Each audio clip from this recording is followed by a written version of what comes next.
warahmatullahi wabarakatuh. Bihamdillahi wassalatu wassalamu ala rasulillah wa ala alihi wa sahbihi wa mawalah wa la hawla wa la quwata illa billahi wa ba'du. Taib daras di pagi ini insyaallah setiap Jumat pagi dan Sabtu pagi, jadi jam 6 antum sudah harus siap-siap ya.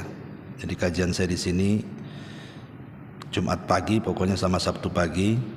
Insyaallah kita akan mengkaji kitab Qawaidul Arba', dan nanti Sabtunya kita masih cari kitab apa. Dan saya minta antum semuanya menghafal matan daripada kitab Qawaidul Arba' ini. Jadi kita akan mengkaji sedikit demi sedikit supaya matannya bisa dihafal. Dan setiap faedah nanti yang kita akan jelaskan tolong dicatat, nanti minggu depan kita tanya satu persatu kajian yang sudah kita kaji di pagi ini.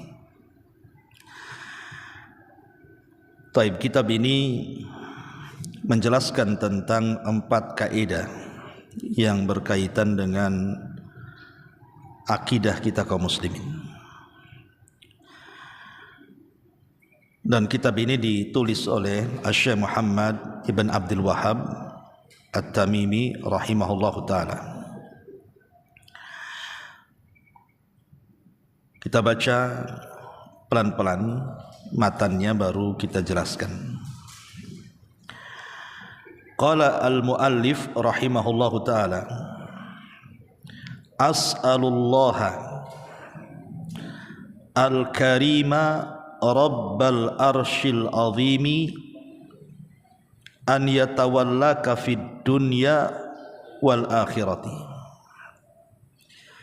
wa an yaj'alaka mubarakan aynama kunta wa an yaj'alaka mimman idza u'tiya syakara wa idza ibtuliya sabara wa idza adnaba istaghfara fa inna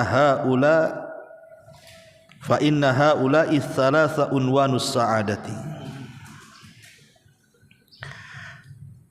As'alullah, kata Syekh, as'alullaha, as'alu aku meminta kepada Allah subhanahu wa ta'ala al-karim yang maha pemurah, Rabbal arsy, Rabb pemilik arsy, al-azim yang sangat besar, an yatawallaka, agar Allah memberikan penjagaan kepadamu, fid dunya, di dunia, wal akhirati, dan di akhirat, wa an yaj'alaka, dan agar Allah menjadikan kamu mubarakan, senantiasa diberkahi, aynama kunta, dimanapun engkau berada, wa an yaj'alaka, dan agar Allah menjadikan engkau mimman, dari orang, idza u'tiya, kalau diberi, syakara, dia bersyukur, wa idza ibtuliya, dan apabila diuji, sabara, dia sabar, wa idza adnaba, dan kalau dia melakukan dosa, istaghfara, langsung istighfar. Fa inna haula'i thalatha, maka sesungguhnya 3 perkara itu, unwanus sa'adati, adalah alamat-alamat dari kebahagiaan manusia. Perhatikan di sini. Di sini Syekh pengarang rahimahullahu ta'ala, beliau memulai kitabnya dengan muqaddimah yang sangat bagus sekali, muqaddimah yang luar biasa. Beliau memulai kitabnya dengan tawassul, bertawassul dengan nama-nama Allah subhanahu wa ta'ala yang sangat agung sekali. As'alullah, aku meminta kepada Allah, al-karima, yang maha pemurah, rabbal arshil azim, Rabb pemilik arsy yang sangat besar. Jadi Syekh memulai kitabnya dengan apa? dengan tawassul. Apa itu tawassul? Tawassul itu artinya kita menghubungkan dengan Allah Subhanahu wa taala lewat nama-namanya agar Allah Subhanahu wa taala memberikan keinginan kita. Jadi kita menjadikan nama-nama Allah itu sebagai wasilah untuk keinginan kita kepada Allah Subhanahu wa taala. Dan tawassul itu ada dua macam. Ada tawassul yang disyariatkan, ada tawassul yang tidak disyariatkan. Adapun tawassul yang disyariatkan ada tiga. Tawassul yang disyariatkan ada tiga. Pertama, tawassul dengan menggunakan nama-nama Allah dan sifat-sifatnya. Yang kedua, tawassul dengan amal-amal saleh kita. Dan yang ketiga, tawassul dengan doa orang saleh yang masih hidup. Ini namanya tawassul yang dibolehkan. Saya ulang, tawassul dengan nama-nama Allah dan sifatnya, seperti yang dilakukan Syekh di sini dalam muqaddimah kitab Qawaidul Arba di sini. As'alullahal karim rabbal arsyil azim. Aku meminta kepada Allah, zat yang maha pemurah, Rabb pemilik arsy yang sangat besar. Lah hendaknya antum juga gitu sebagai santri. Kalau antum ingin diberikan kecerdasan ilmu, bertawassullah dengan nama-nama Allah. Setiap di waktu-waktu mustajab antum berdoa kepada Allah Azza wa Jal dengan menyebut nama-namanya agar Allah memberikan kecerdasan kepada antum. Bertawassul. Di antara nama Allah Al-Alim. Al-Alim itu zat yang maha mengetahui. Minta kepada Allah dengan memperbanyak kalimat Ya Alim, Alimni, wahai zat yang maha mengetahui, ajarkan pengetahuanmu kepadaku. Nah, seperti itu. Minta setiap salat kita di waktu-waktu mustajab. Dan juga bisa untuk digunakan, doakan orang tua antum. Dengan tawassul dengan nama Allah itu mendoakan orang tua juga. Antum doakan dari pesantren sini agar orang tua dimudahkan rizkinya. Pamannya ya Razzaq, wahai zat yang maha memberikan rizki, berikan rizki kepada orang tuaku. Seperti itu. Dalam setiap waktu-waktu mustajab, sepertiga malam, ketika menjelang antara adzan dan qomat, ketika hari Jumat. Sekarang hari Jumat ini antara dua khutbah dan semenjak ba'da asar sampai maghrib itu waktu mustajab tuh. Itu namanya tawassul dengan nama-nama Allah namanya. Atau tawassul dengan amal saleh. Makanya jangan pernah meremehkan sebuah amal walaupun kecil. Karena boleh jadi yang kecil itu justru ikhlas, dan boleh jadi dengan keikhlasan itu kita bisa bertawassul. Contoh, banyak antum lagi ada masalah, supaya Allah menghilangkan masalah antum, antum teringat dulu punya kebaikan. Ya Allah, saya pernah malam-malam tahajud, nggak ada orang tahu kecuali aku dengan engkau saja. Kalau memang tahajud ini ada pahalanya, maka saya sedang ada masalah, orang tua saya ada masalah. Tolong hilangkan masalah saya dan orang tua saya. Entah masalah ekonomi, masalah kesehatan, masalah apa saja. Minta kepada Allah dengan amal soleh kita yang pernah kita lakukan. Mungkin antum bersih-bersih masjid. Ini kan amal soleh, bersih-bersih masjid. Antum bertawassul, ya Allah saya pernah membersihkan masjid. Kalau memang ada pahalanya ketika membersihkan masjid ini, saya lagi berhajat kepada engkau. Orang tua saya lagi sulit, tolong mudahkan orang tua saya. Seperti itu. Itu namanya tawassul dengan amal soleh namanya. Dan dua perkara ini disepakati ulama tentang kebolehannya bertawassul dengan nama-nama Allah dan sifatnya, dan bertawassul dengan amal soleh ini sepakat ulama, tidak ada khilaf. Tetapi yang jadi khilaf itu yang ketiga, tawassul dengan meminta doa orang soleh.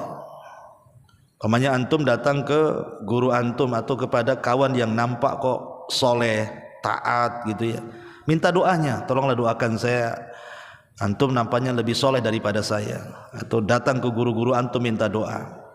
Lah ini jadi khilaf ulama tentang apakah sunnah ataukah hanya sekedar hukumnya mubah saja. Ada yang mengatakan sunnah, dan itu bagian tawasul syar'i karena ada riwayat-riwayat yang menunjukkan bahwa banyak para sahabat juga yang minta doanya orang lain. Contoh umpamanya kisah Ukasha ibn Mihsan. Ukasha ibn Mihsan itu meminta doanya Nabi saat Rasul menjelaskan tentang 70.000 orang yang masuk surga tanpa hisab dan adab. Kemudian Rasul menjelaskan sifat-sifatnya. Tiba-tiba Ukasha ibn Mihsan mengatakan, ya Rasulullah, doakan aku termasuk yang 70.000 orang masuk surga tanpa hisab itu dan tanpa adab itu. Maka kata Rasul, anta minhum, engkau bagian dari mereka. Artinya Ukasha minta doa Nabi kan. Atau di zaman Umar bin Khattab meminta doa kepada Abbas ketika salat istisqa, ya. Tetapi sebagian para ulama mengatakan bahwa tidak disunahkan meminta doa kepada orang soleh. Kenapa? Karena bisa menghilangkan tawakal. Doa itu jangan ada wasilah antara kita dengan Allah. Kalau mau doa jangan lewat orang, langsung aja kepada Allah gitu maksudnya.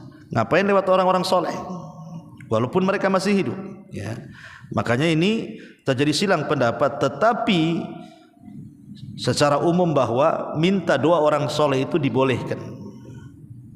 Tetapi sebenarnya mengatakan tarkuhu aula, kalau meninggalkannya lebih baik, langsung aja berdoa kepada Allah Azza wa Jalla. Tapi kalaupun minta doa ya boleh-boleh saja, tapi tidak sampai kepada hukum mustahab, ya. Nah ini tawasul syar'i namanya. Adapun di sana tawasul yang tidak syar'i seperti tawasul ke kuburan, datang kepada kuburan-kuburan meminta-minta di situ. Nah, itu tawasul tidak syar'i, bisa terjerumus kepada kesyirikan malah. Taib, di sini muallif rahimahullahu taala memulai dengan bertawassul dengan nama-nama Allah. As'alullaha al-karima rabbal arsyil azim. Aku meminta kepada Allah zat yang maha pemurah, Rabb pemilik arsy yang sangat besar. Dan arsy adalah makhluk Allah yang sangat besar. Tidak ada makhluk yang lebih besar dibandingkan arsy. Dan dia makhluk yang pertama diciptakan Allah. Dan setelah Allah menciptakan arsy, maka Allah beristiwa di atasnya. Sebagaimana Allah mengatakan Ar-Rahman 'alal arsy istawa.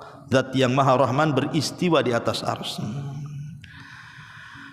Tetapi jangan disalahpahami bahwa ketika arsy Allah itu makhluk yang sangat besar, maksudnya lebih agung dibandingkan makhluk yang lain, tidak.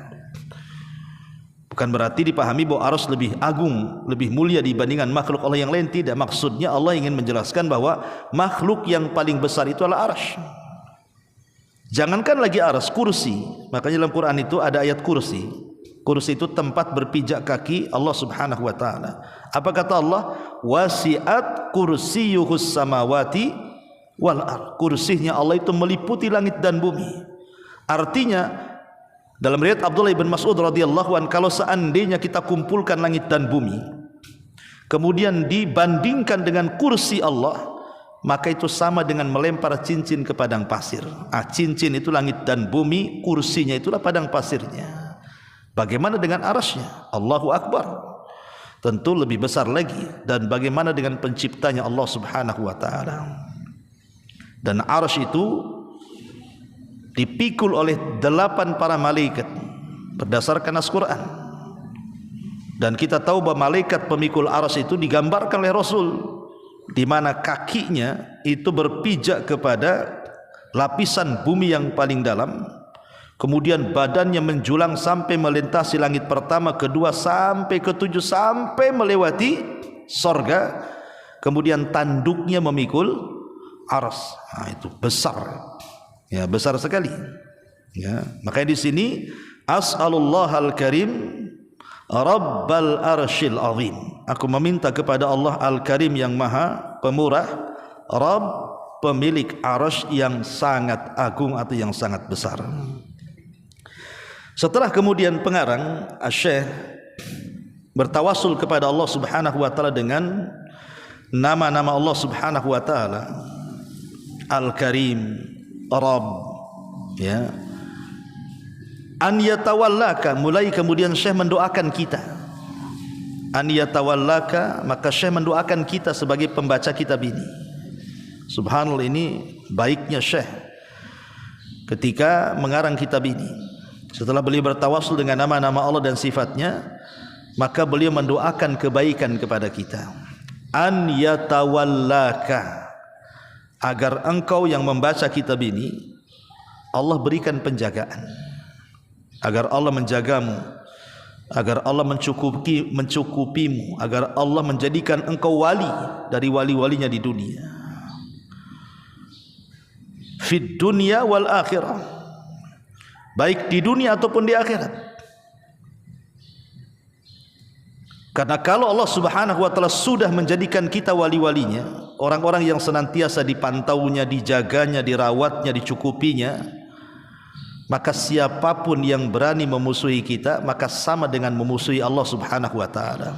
Man adali waliyan faqad adzantuhu bil harbi. Barang siapa yang memusuhi wali-waliku, kata Allah, maka dia sudah mengiklankan perang kepadaku, kata Allah. Lihat bagaimana Syekh lembutnya kepada kita, mendoakan kebaikan. Jadi antum yang membaca kitab ini didoakan oleh beliau agar kita dijaga oleh Allah, agar kita dirawat, agar kita senantiasa dicukupi oleh Allah Azza wa Jalla, baik dunia kita atau akhirat kita. An yatawallaka fid dunya wal akhirah. Dan ini juga penting bagi antum juga. Ya, antum harus mendoakan orang tua antum dengan doa yang baik, sebagaimana Syekh mendoakan kita dengan kebaikan. Antum juga doakan dari pesantren ini kebaikan kepada orang tua, agar orang tua dijaga Allah, agar orang tua itu senantiasa dirawat Allah, dicukupkan Allah, baik dunia atau akhirat. Jadi seorang santri sudah selayaknya kemudian harus mendoakan kebaikan kepada siapapun, bukan kepada orang tua saja, kepada guru-gurunya, kepada kawan-kawan satu kamarnya, satu kelasnya, dan kepada orang-orang yang ada di sekitar kita, terutama orang-orang yang berjasa kepada antum. Siapa yang berjasa? Orang tua pertama. Kemudian yang kedua, guru-guru antum itu orang berjasa. Doakan mereka, doakan kebaikan. An yatawallaka fid dunya wal akhirah. Kemudian kata Syekh, wa an yaj'alaka mubarakan, dan agar Allah Subhanahu wa taala menjadikan kamu mubarakan, penuh dengan kebaikan, penuh dengan berkah. Aina ma kunta, dimanapun kau berada. Artinya agar Allah Subhanahu wa taala menjadikan kita ini orang baik, dimanapun kita berada kita menebar kebaikan di situ. Karena ada orang-orang itu kalau kumpul dengan orang tidak membawa kebaikan, justru dia membawa kesesatan tuh. Jadi kalau bisa antum kumpul di mana saja, maka jadilah pembuka pintu sorga, jangan pembuka pintu neraka. Jadi keberadaan kita di tengah-tengah manusia itu jadilah orang yang bermanfaat, sehingga kita disenangi dan didoakan kebaikan. Jangan menjadi orang yang membuka pintu kejahatan, kumpul di situ pula buat mengacau orang dengan gibahnya, dengan namimahnya, dengan ucapan-ucapan kotornya. Jangan, ya. Jadilah kita orang baik dan membawa kebaikan kepada manusia. An yaj'alaka mubarakan aina ma kunta, agar engkau, kata Syekh, dijadikan orang yang penuh dengan berkah, kebaikan dimanapun kau berada. Kemudian kata Syekh, wa an yaj'alaka mimman idza u'tiya syakar, dan agar Allah menjadikan engkau dari manusia yang apabila diberikan nikmat dia bersyukur. Jadi Syekh mendoakan kita juga agar kita menjadi hamba Allah yang mudah bersyukur. Dan seharusnya begitu. Seorang muslim itu kalau diberikan nikmat oleh Allah Subhanahu wa taala tidak boleh kita kufur, harus syukur. Saya buat dua percontohan dalam Quran. Pertama kisah Nabi Allah Sulaiman, yang kedua kisah Qarun. Dua-duanya diberikan nikmat oleh Allah, baik Qarun ataupun Nabi Allah Sulaiman alaihi salam. Tapi lihat bagaimana dua manusia ini ketika berhadapan dengan nikmat.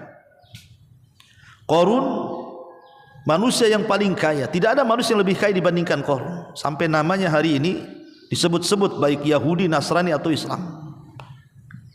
Dan mereka mengetahui sepak terjangnya, bahkan ditulis dalam kitab-kitab mereka. Termasuk juga Quran menceritakan tentang kisah Qarun. Lah ketika Nabi Allah Musa alaihi salatu wassalam diperintahkan Allah untuk mengambil zakat terhadap orang-orang kaya termasuk Qarun, Qarun menolak. Kemudian dia mengeluarkan kata-kata yang diabadikan dalam Quran, kata-kata kufur nikmat. Apa kata Qarun? Innama utituhu min ilmin indi. Sesungguhnya kekayaan yang kumiliki ini datang karena kecerdasanku. Dia tidak menasabkan nikmat kepada Allah. Harusnya setiap nikmat itu dinasabkan kepada Allah, tapi dia tidak. Dia menasabkan nikmat kepada dirinya. Ini kekayaan hasil jerih payah saya, hasil kerja keras saya, hasil keringat saya, hasil kecerdasan saya. Tidak ada urusan dengan orang lain. Jadi dia menafikan Allah di situ. Seolah-olah kekayaan itu datang dari dia, bukan dari Allah. Itu namanya kufur nikmat.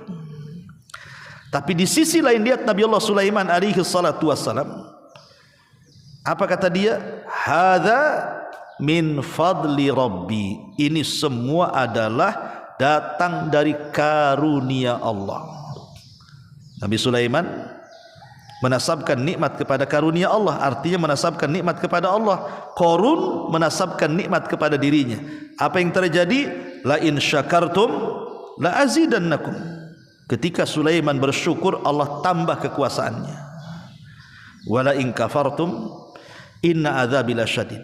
Dan jika kalian kufur, azabku sangat pedih. Ketika Qarun tidak bersyukur akan nikmat Allah Azza wa Jal, apa yang terjadi? Datang azab Allah yang pedih. Apa azab Qarun? Fa khasafna bihi wa bidarihil arda. Kami tenggelamkan Qarun dan seluruh kekayaannya. Itulah orang kufur nikmat. Makanya seorang muslim harus pandai mensyukuri nikmat Allah. Mimman idza u'tiya syakara. Jadilah dari orang-orang yang kalau diberikan nikmat itu bersyukur. Bersyukur, antum bersyukur loh di sini belajar di Nidaul Ilmi itu bersyukur. Banyak orang di luar itu mereka ingin mondok tapi tidak bisa. Entah anaknya tak mau mondok atau mungkin orang tua yang tidak punya kesanggupan sehingga tidak diberikan hidayah untuk memondokkan anaknya di pesantren. Bersyukur antum bisa belajar agama. Karena keberadaan antum di sini itu berbeda dengan di luar. Antum di sini bisa menjaga salat, bisa menjaga baca Quran, bisa belajar agama, itu semua pahala yang antum akan dapat setiap hari. Maka bersyukur kepada Allah Azza wa Jalla. Berbahagia di sini. Jangan sedih, ya. Kemudian yang kedua, wa idza tuliya sabara. Dan apabila ditimpa oleh bala, musibah, sabara, maka seorang harus sabar. Manusia itu tidak lepas daripada ujian, ikhwan. Antum senantiasa akan diuji oleh Allah Azza wa Jalla. Tidak di sini, tidak di rumah. Boleh jadi mungkin di sini antum diuji oleh Allah Subhanahu wa taala jauh dari orang tua. Sabar. Ya, karena hakikatnya antum itu membahagiakan orang tua sebenarnya. Bukan berarti jauh dari orang tua itu kayaknya apa gitu. Orang tua buang antum, enggak. Mana ada orang tua buang antum di sini? Tidak, orang tua itu menitipkan antum kemari itu supaya antum jadi orang baik, orang soleh, orang cerdas, jadi ustaz, jadi ulama, kan begitu. Maunya mereka seperti itu. Makanya mereka menitipkan di pesantren. Karena ada salah paham santri itu seolah-olah orang tua saya nggak sayang, dia buang saya ke sini. Tidak. Ini bukan pembuangan pesantren itu. Ini tempat antum menimpa agama. Dan nanti di sini antum akan banyak musibah, maksudnya bala, ujian dari Allah. Orang yang di pesantren itu pasti akan diuji. Mungkin antum yang tadinya enak tidur di rumah, di sini tak enak pula tidur. Makan enak di rumah, di sini pula makannya asal-asalan, kan itu ya. Kemudian antum harus diperintah-perintah oleh ustadz begini begitu macam-macam dengan aturan. Nah, tetapi kalau antum sabar, insya Allah, ya antum kan di sini nggak lama juga, setahun 2 tahun, insya Allah antum kalau tiap hari belajar pintar juga kan. Maka bersabar, ya. Atau kadang-kadang ketika di tengah-tengah belajar antum sakit, ya kan, mungkin banyak nyamuk, banyak apa, kan itu ujian anak pesantren. Tapi ingat, ujian di luar juga ada yang lebih berat dibandingkan antum di sini. Tetapi kata Syekh di sini, wa idza tuliya sabara, kalau ditimpa dengan sebuah ujian bersabar. Kemudian yang ketiga, wa idza adzab istighfar. Kalau kita melakukan dosa segera istighfar. Seorang muslim itu tidak boleh diam dari dosa. Makanya Rasul mengatakan seorang mukmin itu kalau melihat dosa seperti duduk di bawah gunung yang akan roboh. Gimana kalau antum duduk di bawah gunung, gunung itu mau akan meletus, pasti antum lari. Artinya seorang mukmin harusnya lari dari dosa. Tapi orang fasik, dia melihat dosa seperti lalat menghinggapi hidungnya, ditepak datang lagi. Artinya bukan tobat, tomat namanya. Habis tobat kumat. Nah itulah orang fasik namanya ya. Makanya seorang muslim itu kalau dia melakukan dosa, istighfar, langsung dia istighfar. Apa kata Syekh ditutup kata-katanya? Fa inna haula'i thalatha unwanus sa'adah. 3 perkara ini tanda orang bahagia. Kalau kita dalam kehidupan kita bisa bersyukur akan nikmat, bisa bersabar akan ujian, bisa istighfar akan dosa, dan kita praktekkan dalam kehidupan kita, baik di pesantren atau di luar pesantren, maka pasti kita akan bahagia. Yakin kalau 3 perkara ini kita amalkan pasti bahagia. Kalau dia mendapatkan nikmat, dia bersyukur, alhamdulillah ya. Karena ada orang itu yang diberikan nikmat tidak bersyukur.